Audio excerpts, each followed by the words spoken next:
Room 917. Do not disturb.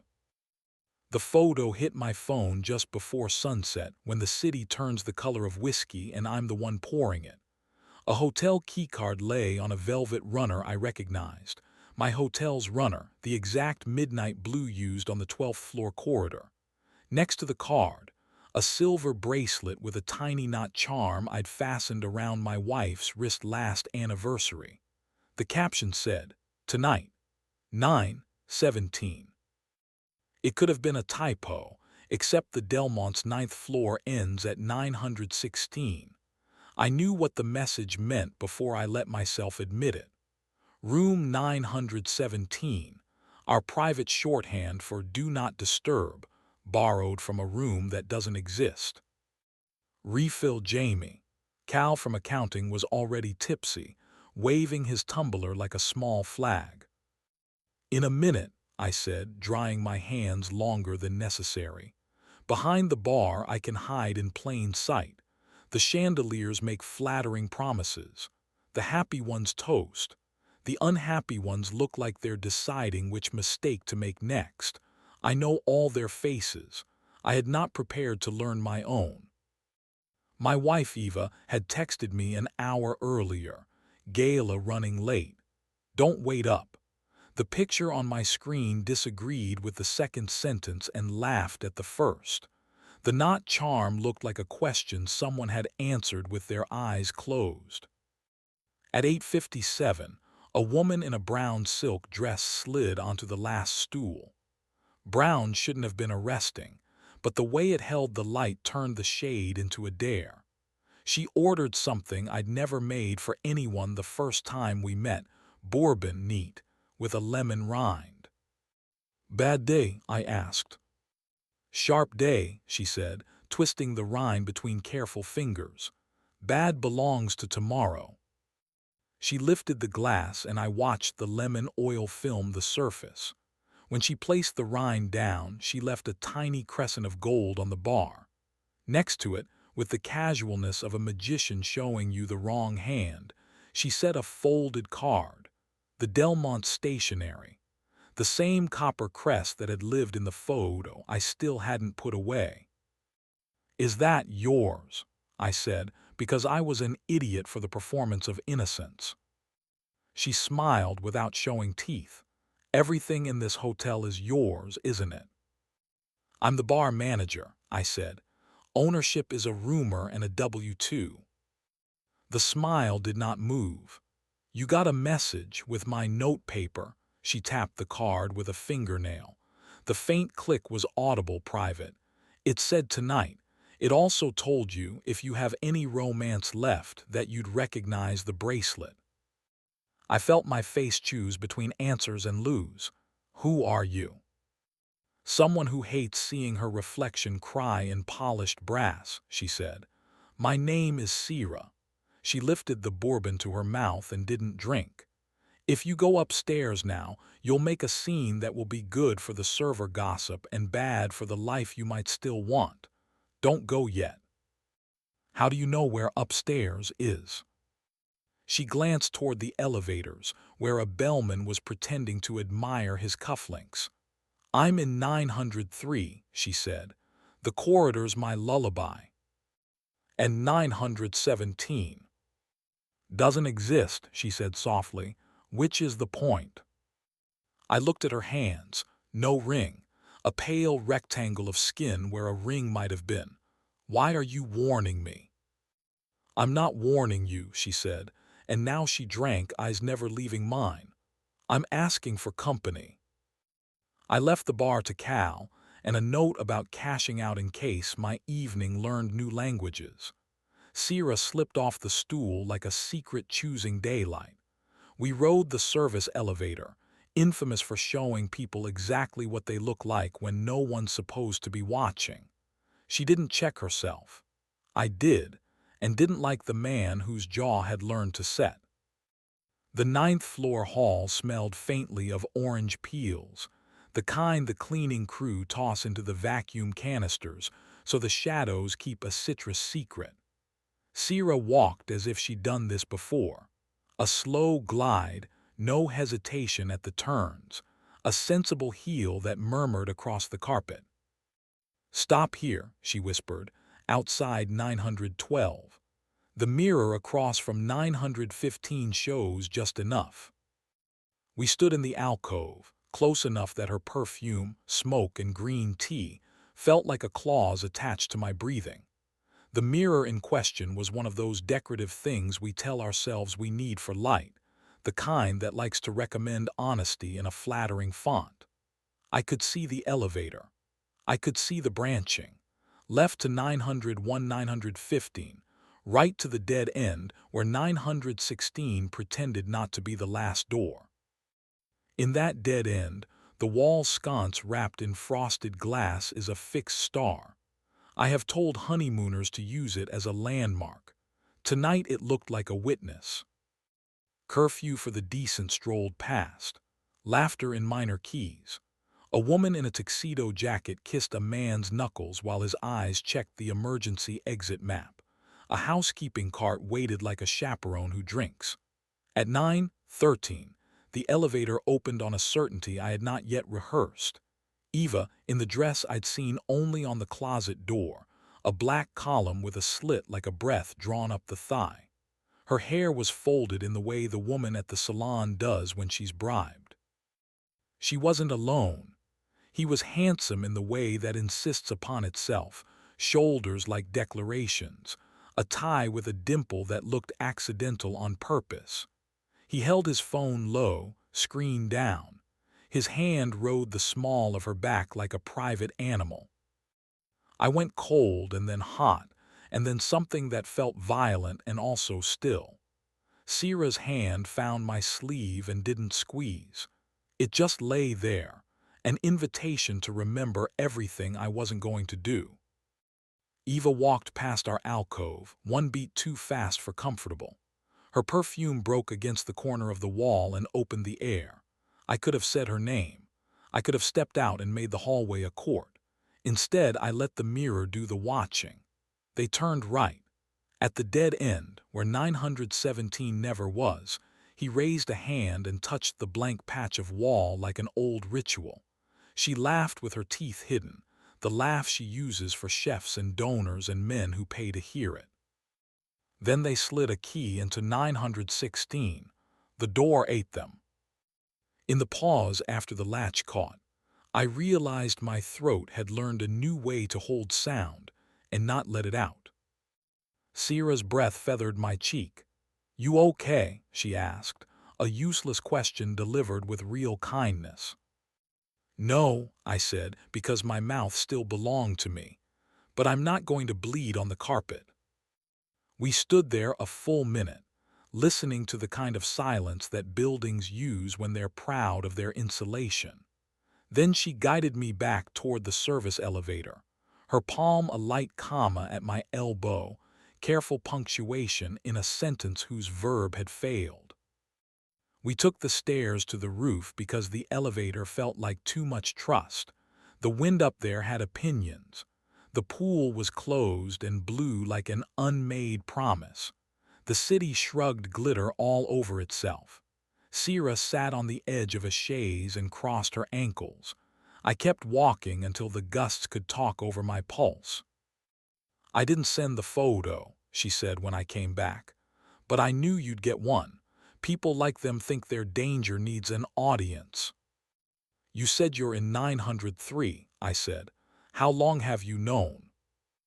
"Too long," she said, with a smile that had rehearsed grace and chosen mercy instead. "I met him first, months ago. We had a thing that needed a name. Then I realized typing his name meant deleting mine." She pinched the bridge of her nose, then let her hand fall and refused the tears. "I could say I meant to warn you from the start. That would make me sound clean. The truth is messier. I came because I didn't want to be alone with it." "You just had bourbon with a stranger so he wouldn't run?" I asked. "You picked me out of the lobby and gambled that I would rather suffocate in private than explode in public."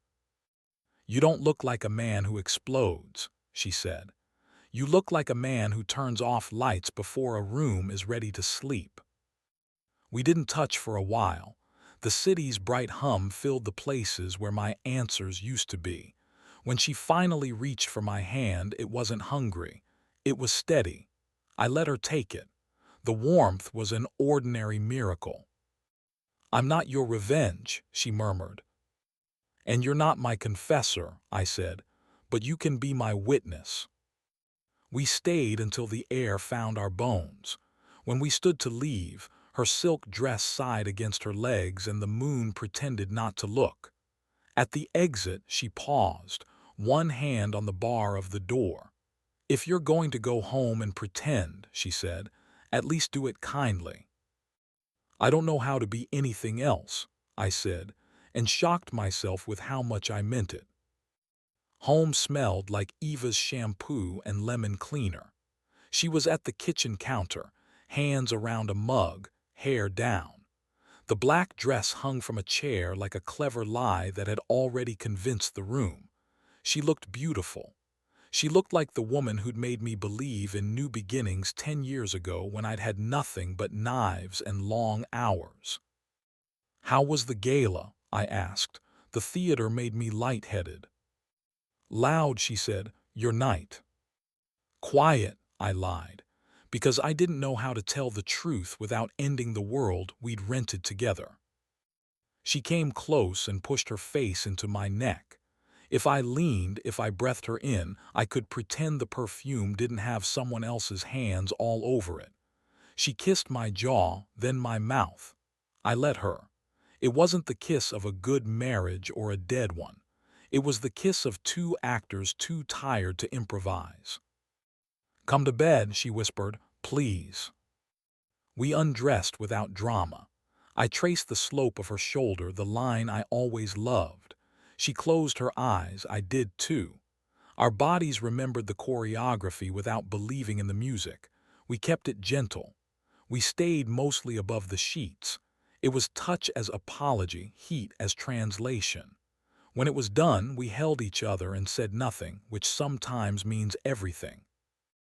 In the morning, she made toast and left it in the oven with the heat off so it wouldn't go cold. It was the kind of kindness we traffic in when the other currency gets counterfeit. She kissed my temple and went out into a day that had the decency to be sunny.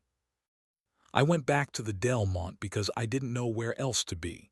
Sierra was at the bar at noon, which is a confession of its own. She wore a sweater that told the room not to try too hard. Her eyes found mine like we'd hidden a map in each other.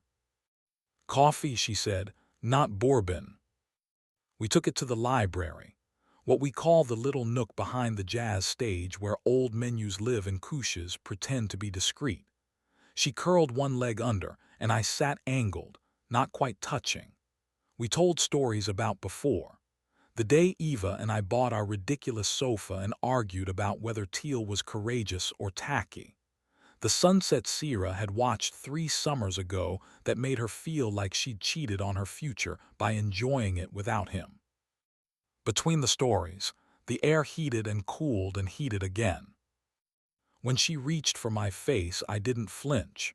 Her fingers were warm and demanding in a way that didn't require a debt.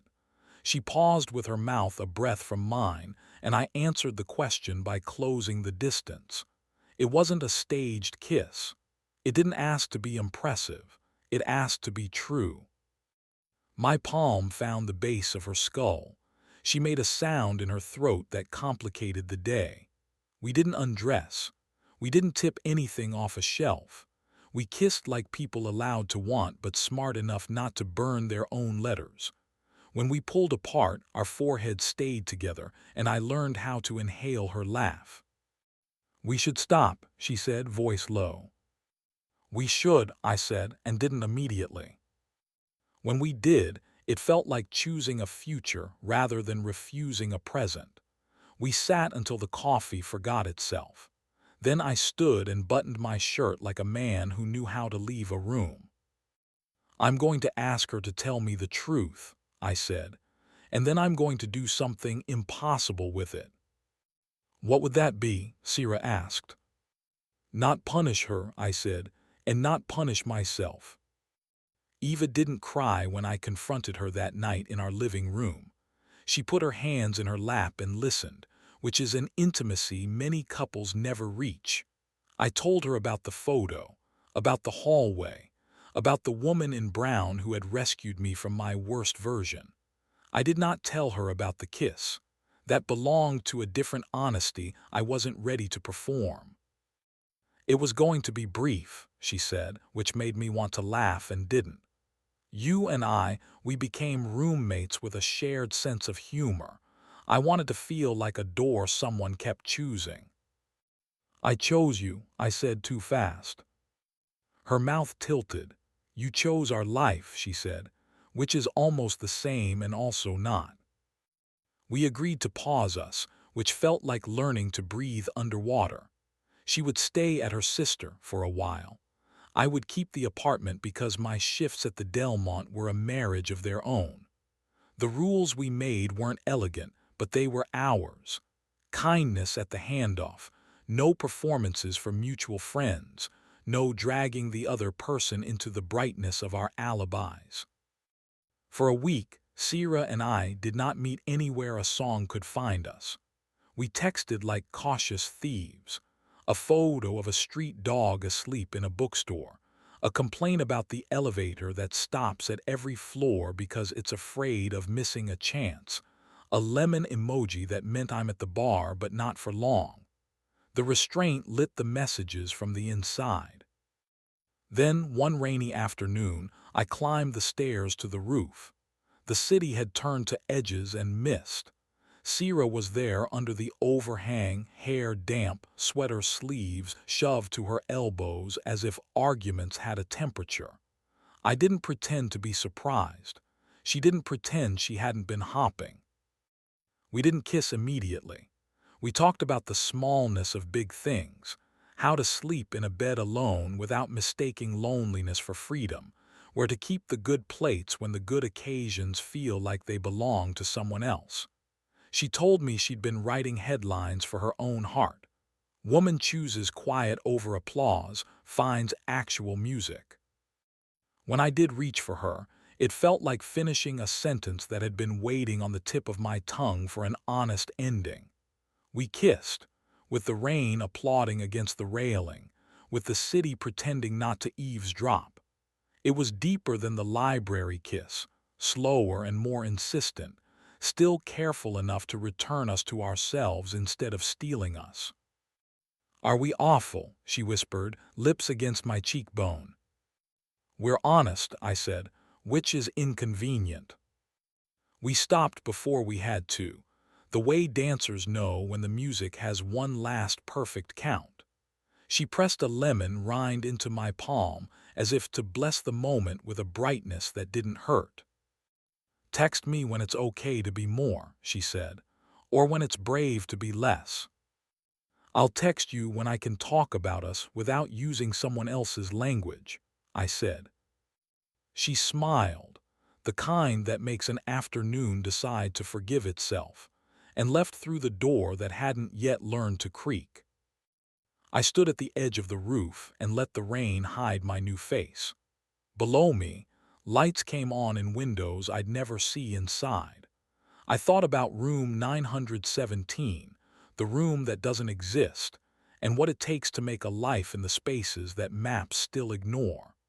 I thought about the first time I'd fastened Eva's bracelet and believed knots were the prettiest way to keep things together.